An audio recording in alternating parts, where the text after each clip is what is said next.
नमस्कार दोस्तों, Govardhan dairy farm Udaipur में आपका स्वागत है। दोस्तों, मेरा नाम सूरज सिंह राजपूत है और आज मैं आपको बताने वाला हूं कि एचएफ को कौन सा फीड देना बेहतर है।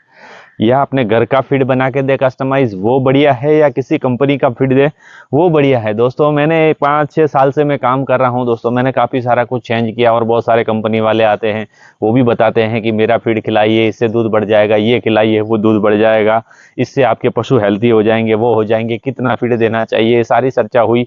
दोस्तों, हमारे पशुपालक के दूध तो नहीं बढ़ता है, लेकिन उनका खर्चा जरूर बढ़ जाता है और पशुपालक कहीं ना कहीं यहाँ पर नुकसान ही उठाता है।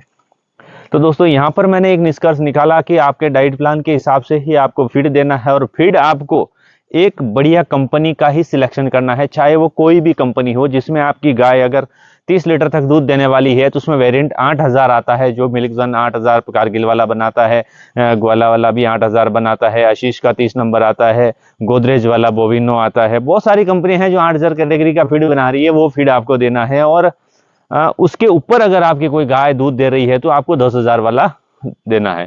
दोस्तों, जो ये कंपनियां बना रही है, स्टैंडर्ड कंपनी का ही आपको यूज करना है। स्टैंडर्ड कंपनी सारी बैलेंस फीड ही बनाती है और बड़ी कंपनी का ही फीड आप यूज कीजिए। कोई भी छोटी छोटी जो सैंपलिंग के लिए आपके पास आते हैं कि हमारा वो यूज करके देखिए, हमारा वो देखिए, रिजल्ट देखे बिना आप कोई भी चालू मत करिए, क्योंकि उसका आप एक्सपेरिमेंट में आपका फार्म फेल हो जाएगा और नुकसान आपको उठाना पड़ेगा। कंपनी का तो एक्सपेरिमेंट है, आपके पास रिजल्ट नहीं मिले तो वो और चेंज करके दूसरी जगह ट्राई कराएगा। ट्राई में आपका फार्म पर बहुत ही लॉस होने वाला है, तो आप ट्राई मत करिए। जो अच्छी कंपनी है, जो ब्रांडेड कंपनी है, एक बार आप उसी से शुरुआत कीजिए, पहले आप फेस में ट्राई मत करिए। तो दोस्तों, यहाँ पर मैंने देखा कि मैं बहुत कस्टमाइज फीड भी मैं बना के दिया। मैंने जैसे बहुत सारी खले भी दी, बहुत सारे दलिए भी दिए, मक्का भी दिया, चूरिया भी खिलाई।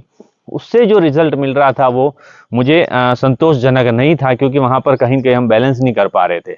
और बैलेंस कर पा रहे थे तो कहीं कभी मिनरल्स का ये डेफिशिएंसी आ गई, कभी मक्का अलग से आगे, कभी चूरिया अलग से आगे। और मार्केट से जो रॉ मटेरियल मिल रहा है, जो ग्राइंड करके रॉ मटेरियल मिल रहा है, उसमें बहुत सारा मिक्सिंग आता है, क्वालिटी अच्छी नहीं आती है, घटिया क्वालिटी हमें देते हैं और पशुपालक लेके आते खिलाते अपने पशुओं को, पशु भी खराब होता है, रिजल्ट भी नहीं मिलते और पैसा उतना देना पड़ता है। और बोलते हैं कि डेयरी फार्म लॉस का बिजनेस है। लॉस का बिजनेस यही हो जाता है दोस्तों, हम खिलाते ज्यादा हैं और प्रोडक्शन कम आता है, यहीं पे हमें डेयरी फार्म में लॉस होता है। इस लॉस को मेंटेन करने के लिए, इस लॉस को प्रॉफिट में लाने के लिए हमारे पास वही विकल्प है कि हम एक अच्छी कंपनी का फीड लें और एक अच्छी कंपनी का मिनरल मिक्सचर लें, जो बढ़िया हो, जो अपने पशुओं के रिक्वायरमेंट के हिसाब से उसमें मिनरल्स हो, उसमें विटामिन हो और भरपूर मात्रा में कितना उसको कैल्शियम चाहिए और कितना मिल रहा है उसमें से, और कितना आपके दूध में निकल रहा है, उसके अकॉर्डिंग उसमें कैल्शियम होने चाहिए, उसमें विटामिन मिनरल्स होने चाहिए। ऐसा मिनरल मिक्सचर आपको जरूर देना है।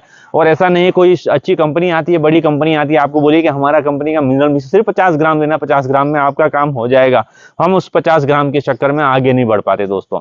50 ग्राम में कितना कैल्शियम, कितना विटामिन है, वो मायने रखता है। आपको कितनी रिक्वायरमेंट है, आपके पशु की जरूरत कितनी है, जरूरत आपको देखना है, सिर्फ क्वांटिटी नहीं देखनी है। और दोस्तों, फीड का मैं बता दूं आपको कि फीड कंपनी यही कहती है कि एक गाय को 1 लीटर दूध पे 400 ग्राम फीड देना है। दोस्तों, 400 ग्राम फीड से कुछ भी नहीं होने वाला। 400 ग्राम तो दूध पे देना है, फिर उस बॉडी का कहां गया, जो उसकी बॉडी का डेली रिक्वायरमेंट होता है वो कहां गया, जो गोबर में जाता है वेस्टेज वो कहां गया, वो सारा कैलकुलेशन नहीं किया। क्योंकि वो सारे कैलकुलेशन अगर कंपनी करेगी और वो बताएगी इतना फीड देना है, तो यहाँ पर पशुपालक पीछे हट जाएगा और नहीं खिलाएगा। ज्यादा खिलाने के चक्कर में क्वांटिटी कम बताती है और बहुत सारे फायदे बताती है, ये फायदा हो जाएगा, वो फायदा हो जाता है। दोस्तों, ये फायदे होते नहीं है, सिर्फ कहने के होते हैं। फायदा तभी होगा जब आप एक परफेक्ट डाइट प्लान के हिसाब से चलोगे। एक बिजनेस के हिसाब से आप घर पे चाहे 1 पशु रख रहे हो, 2 रख रहे हो, 10 रख रहे हो, 100 रख रहे हो, लेकिन आपका डाइट प्लान सही होना चाहिए, उसका मैनेजमेंट सही होना चाहिए, कितना खिलाना चाहिए, क्या है। अगर वो तरीके से आप मैनेज करोगे तो आपका फार्म प्रॉफिट में रहेगा, नहीं तो फार्मिंग करने से कोई फायदा नहीं है। दोस्तों, यहाँ पर मैंने सारा देखा कि अभी मैं पूरा डाइट प्लान के हिसाब से चल रहा हूँ और मैं खिला रहा हूँ अभी एक अच्छी कंपनी का फीड, में नाम नहीं बताऊंगा, बहुत अच्छी कंपनी का फीड खिला रहा हूँ जो 8000 कैटेगरी का है। दोस्तों, 80% मैं पैलेट्स ही खिला रहा हूँ और 20% में सिर्फ गेहूं का चोकर दे रहा हूँ। और आपको जो भी सप्लीमेंट देना है, जैसे मिनरल मिक्सचर हो गया, जो भी सप्लीमेंट कुछ भी देना है, आप गेहूं के चोकर के अंदर, गेहूं का चोकर बोलते हैं, चापड़ बोलते हैं, जो ब्रान आती है व्हीट ब्रान, वो देना है। उसके अंदर आप मिक्स करके दोगे तो पशु आराम से खा लेगा, खाने में कोई दिक्कत नहीं करेगा।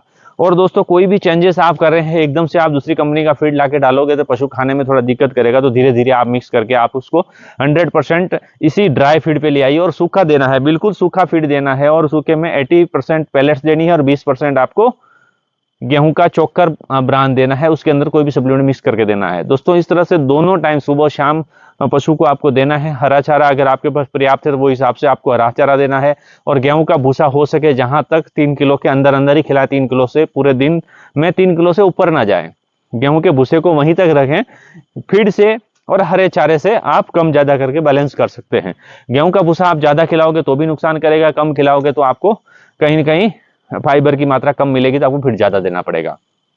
तो दोस्तों फीड का सिलेक्शन बहुत जरूरी है। डेयरी फार्मों के अंदर आप फीड का सिलेक्शन नहीं करोगे तो आपका फार्म कहीं ना कहीं अनबैलेंस चलेगा। अनबैलेंस में बहुत सारी चीजें आती हैं कि पशु हेल्थ वाइज डाउन होगा, मिनरल डेफिशिएंसी आएगी, रिपीट ब्रीडर होगा, रिपीट होगा। अगर रिपीट होना भी डेयरी में बहुत बड़ा लॉस है। अगर आपका पशु बार बार रिपीट हो रहा है, कंसीव नहीं कर पा रहा है, तो आपको बहुत बड़ा नुकसान होता है इसमें।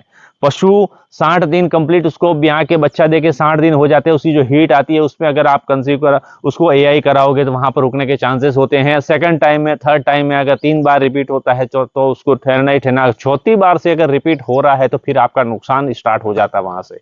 तो पशु को कंप्लीट बच्चा देके 5 महीने हो जाते, 150 दिन, तब वो पीढ़ी हो जानी चाहिए, प्रेगनेंसी डायग्नोसिस को हो जाना चाहिए कि कंफर्म है, तो आपका जो फार्म है वो प्रॉफिट में चलेगा, वो पशु आपको प्रॉफिट देगा। अगर उससे ऊपर वो लेट हो रहा है तो आपको नुकसान दे रहा है, वो फायदा नहीं दे रहा है।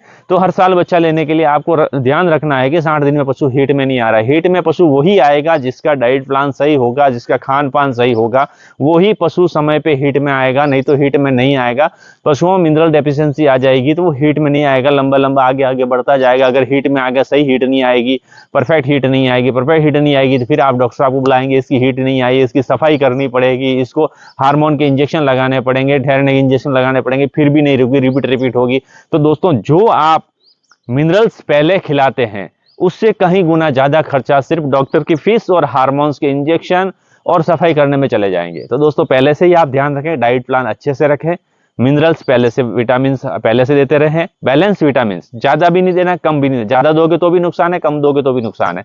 तो बैलेंस कितना रिक्वायरमेंट है वो हिसाब से आपको डाइट प्लान बनवाना है अच्छे एक्सपर्ट से, और डाइट प्लान के हिसाब से आप चलोगे, आपका पशु रिपीट कभी नहीं होगा और समय पे कंसीव होगा और समय पे साल में बच्चा देगा और बच्चा भी हेल्थी होगा और उसका जो मिल्क का प्रोडक्शन है वो बहुत बढ़िया रहेगा, जो उसकी एवरेज है वो कभी नहीं टूटेगी। इसलिए मिनरल्स और बैलेंस फीड बहुत जरूरी है डेयरी फार्म में। दोस्तों इस तरह का वीडियो देखने के लिए धन्यवाद, आगे बने रहिए।